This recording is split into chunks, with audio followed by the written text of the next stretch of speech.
தமிழ் வணக்கம். பாகிஸ்தான் தலைநகர் இஸ்லாமாபாத்தில் அமெரிக்க அணியும் ஈரானிய அணியும் பேச்சுவார்த்தைகளை ஆரம்பித்து விட்டார்கள். இந்த பேச்சுவார்த்தைக்கு பாகிஸ்தான் மத்தியஸ்தம் வகித்துக் கொண்டிருக்கின்றது. இந்த இருவரும் ஒரே வட்ட மேசையில் உட்காரவில்லை, இருவேறு தனித்தனி அறைகளில் இருக்கின்றார்கள். இவர்கள் ஒவ்வொருவருடைய கருத்துக்களையும் நடுவில் இருந்து பாகிஸ்தான் தகவல்களை பரிமாறிக்கொண்டிருக்கும் என்பது இதுவரையான உடன்பாடாக இருக்கின்றது. இந்த பேச்சுவார்த்தையில் பல விடயங்கள் இருக்கின்றன. முதலாவது, ஈரானை பொறுத்தவரையில் லெபனான் மீதான தாக்குதலை உடனடியாக நிறுத்துங்கள். ஈரானுடைய சொத்துக்கள் பல பில்லியன் டாலர்கள் அமெரிக்காவினால் தடுத்து வைக்கப்பட்டிருக்கின்றது. அந்த பணத்தை உடனடியாக விடுவிப்பு செய்யுங்கள். இந்த இரண்டும் இன்றைய ஆரம்ப நாளினுடைய முக்கிய பொறிகக்கும் விடயங்களாக இருக்கின்றன. எதிர்வரும் ஏப்ரல் 22 வரை இந்த யுத்த நிறுத்தம் அமுலில் இருக்கும். அதுவரை இந்த பேச்சுக்களினுடைய பல பாகங்களை சந்திக்க வேண்டி இருக்கும் என்பது இப்போதைய நிலை. இருப்பினும் இந்த பேச்சுவார்த்தை சில வேளை உடனடியாக குழம்பக்கூடிய அளவிற்கு அபாயம் நிறைந்ததாகவும் இருப்பதாக குறிப்பிடப்படுகின்றது. காரணம், பேச்சுவார்த்தைகள் ஆரம்பிக்கவும் ஈரானினுடைய உப அதிபர் முகமது ரைஸ அரீப் கூறியிருக்கும் கருத்து, அமெரிக்கா ஃபர்ஸ்ட் என்று அமெரிக்கா பேச வந்து நிலைமைகளில் தளர்வுகளை ஏற்படுத்தினால் பேச்சுவார்த்தை வெற்றிகரமாக செல்லும். இஸ்ரேல் ஃபர்ஸ்ட் என்று கூறி அமெரிக்கா பேச தொடங்கினால் இந்த பேச்சுவார்த்தைகள் வெற்றி பெறுவதற்கு வாய்ப்புகள் இல்லை. பேச்சுவார்த்தைகள் முறிந்து விட்டால் தாம் முன்னே விட மிக ஆக்ரோஷமாக எதிர்த்து போராடுவதற்கும் தம்மை பாதுகாப்பதற்கும் தயாராக இருக்கின்றோம் என்றும் அவர் குறிப்பிடுகின்றார். அதேவேளை இஸ்ரேல் ஃபர்ஸ்ட் என்று பேசக்கூடாது என்பதனுடைய கருத்து அந்த பேச்சுவார்த்தை மேசையில் உட்கார்ந்திருக்கின்ற ஜெரால்ட் குஷ்னர் தான். இவர் அமெரிக்க அதிபரனுடைய மருமகன், இஸ்ரேலினுடைய நெருங்கிய நண்பன், இஸ்ரேல் மத்திய கிழக்கு தொடர்பாக எழுதப்பட்ட ஆப்ரஹாம் ஒப்பந்தத்தினுடைய நாயகனாகவும் இருக்கின்றார். இவர் இஸ்ரேலுக்கு சார்பாக தன்னுடைய கருத்துக்களை முன்வைப்பதற்கும் இந்த பேச்சுவார்த்தையினுடைய ரகசியங்களை இஸ்ரேலுக்கு கொடுப்பதற்கும் முயற்சி எடுப்பார் என்று ஈரான் அஞ்சுகின்றது. இதனால் இவருடைய இருத்தலை அவர்கள் விரும்பவில்லை. அதனால் தான் இஸ்ரேல் ஃபர்ஸ்ட் என்று பேசிவிடக் கூடாது என்று அவர் குறிப்பிட்டிருக்கின்றார். பாகிஸ்தான் தரப்பில் பிரதமர் ஷெபாஸ் ஷெரீப் இப்பொழுது தலைமை தாங்கிக் கொண்டிருக்கின்றார். ஈரானுடைய தரப்பில் ஈரானுடைய பாராளுமன்ற சபாநாயகர் முகமது பாக்கர் கலிபாப் மற்றும் ஈரானுடைய வெளியுறவுத்துறை அமைச்சர் அபஸ் அரக்சி ஆகியோர் அங்கே இருக்கின்றார்கள்.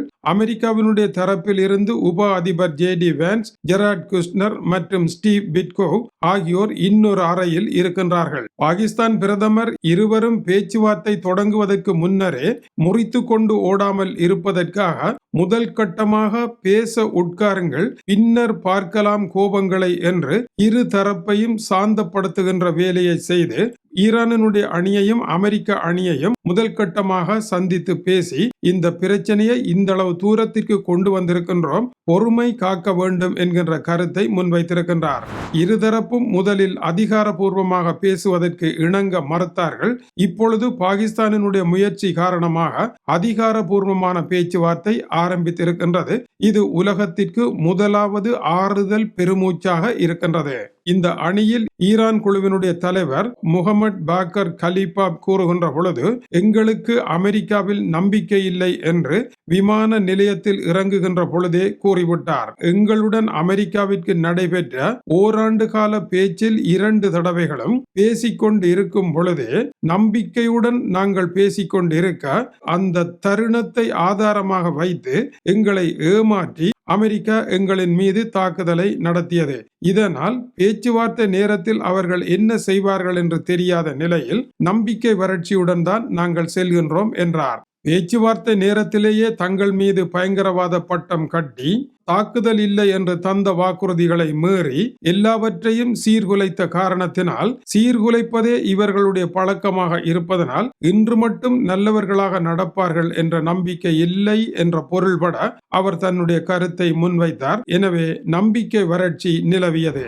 இரண்டாவதாக, டொனால்ட் ட்ரம்பை பொறுத்தவரையில் ஈரானை மிக மிக மட்டமாக விமர்சித்து அவர் எழுதியிருக்கின்றார். நீங்கள் உயிருடன் இருப்பது எங்களுடைய கருணையால் தான் என்று கூறியிருக்கின்றார். எனவே இந்த பேச்சுவார்த்தை குழுவை என்றோ கொன்று தள்ளி இருப்போம், நீங்கள் பேச்சுவார்த்தைக்கு வர வேண்டும் என்பதனால் நாங்கள் அளித்த உயிர் பிச்சை தான் நீங்கள் உயிர் வாழ காரணம் என்ற பொருள்பட அவருடைய கருத்துக்கள் பதிவிடப்பட்டிருந்தன.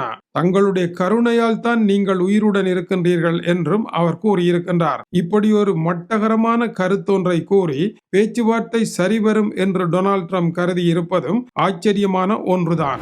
இந்த பேச்சுவார்த்தையை ஈரான் எதற்காக பாவிக்கின்றது என்பதற்கு ஒரே பதில், அமெரிக்காவிற்கு சரி நிகராக ஈரான் பேச்சுவார்த்தை மேசையில் உட்கார்ந்திருக்கின்றது. எனவே இன்று அமெரிக்காவுடன் போர் ஒன்றின் பின்னர் நேருக்கு நேர் உட்கார்ந்து சம பெறுமதியுடன் இருக்கின்றோம் என்பதை ஈரானுக்கும் மத்திய கிழக்கு நாடுகளுக்கும் உலகிற்கும் காட்டுவதற்கு இந்த வாய்ப்பை ஈரான் சிறந்த வாய்ப்பாக பயன்படுத்தி இருக்கின்றது. ஆனால் அங்கு பேச வந்திருக்கின்ற அமெரிக்காவினுடைய மனோநிலையில் ஈரான் தோற்கடிக்கப்பட்ட சரணடைய வேண்டிய ஒரு நாடு என்கின்ற மனோநிலையுடன் அங்கு வந்திருக்கின்றார்கள். இதனால் தான் உங்களுக்கு நாங்கள் உயிர் பிச்சை தந்திருக்கின்றோம் என்று கூறியதன் மூலமாக ஈரானை தமக்கு சமமாக மதிக்கவில்லை என்கின்ற கருத்தை அமெரிக்கா பரப்பி இருப்பது அமெரிக்காவினுடைய மேட்டிமைத்தனமான எண்ணமாக இருக்கின்றது. இந்த இரு பெரும் முரண்பாடுகளும் இப்பொழுது அங்கே உட்கார்ந்து இருக்கின்றன என்பதுதான் இந்த பேச்சுவார்த்தையின் இதுவரையான நிகழ்வாக இருக்கின்றது. இந்த இரண்டு உளவியலுக்கும் இடையே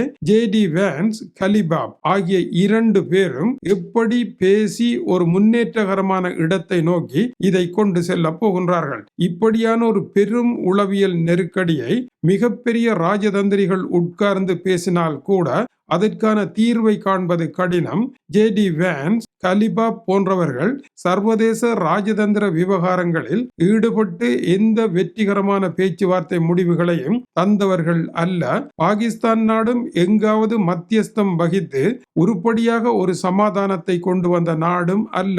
இந்த மூன்று பேருடைய வரலாறும் பேச்சுவார்த்தை மூலம் ஒரு சமாதானத்தை தொடுகின்ற வரலாற்றை கொண்டதாக இல்லை. அதற்கான திறமை உள்ளவர்கள் இந்த மேசையிலும் இல்லை என்பதுதான் சர்வதேசத்தினுடைய அச்சமாக இருக்கின்றது. இதற்கு காரணம், இந்த பேச்சுவார்த்தை தொடங்குவதற்கு முன்னரே ஈரான் திடீரென அறிவித்தது தங்களுக்கு சொந்தமான தடுத்து வைக்கப்பட்ட பல பில்லியன் டாலர்களை அமெரிக்கா விடுவிக்க தயார் என்று ஈரான் கூறியது. அப்படி ஒரு கருத்தை நாங்கள் அறிவிக்கவே இல்லை, இது பொய் என்று ஸ்கை நியூஸில் அமெரிக்காவினுடைய செய்தி வெளியானது.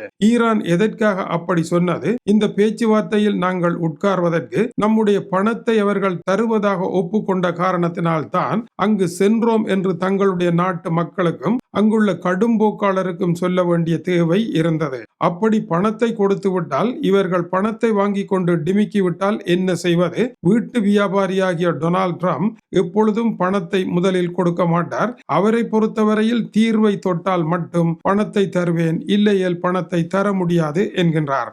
இதுதான் இந்த பேச்சுவார்த்தையின் முதலாவது பெரும் சிக்கலாக இருக்கின்றது.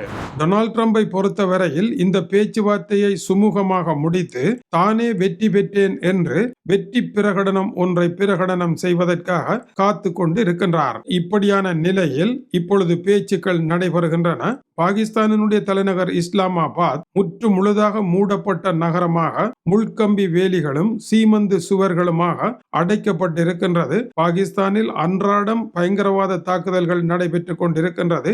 இந்த இடத்திலும் கைவரிசையை காட்டி விடுவார்கள் என்று பாகிஸ்தான் தன்னுடைய முழு படைகளையும் இறக்கி இவர்களுடைய பேச்சுவார்த்தை நடக்கின்ற இடத்தை பாதுகாத்த வண்ணம் இருக்கின்றது. இது பாகிஸ்தானில் இப்பொழுது ஏதோ பெரும் போர் ஒன்று நடப்பதை போன்ற பிரம்மையை உருவாக்கி இருக்கின்றது.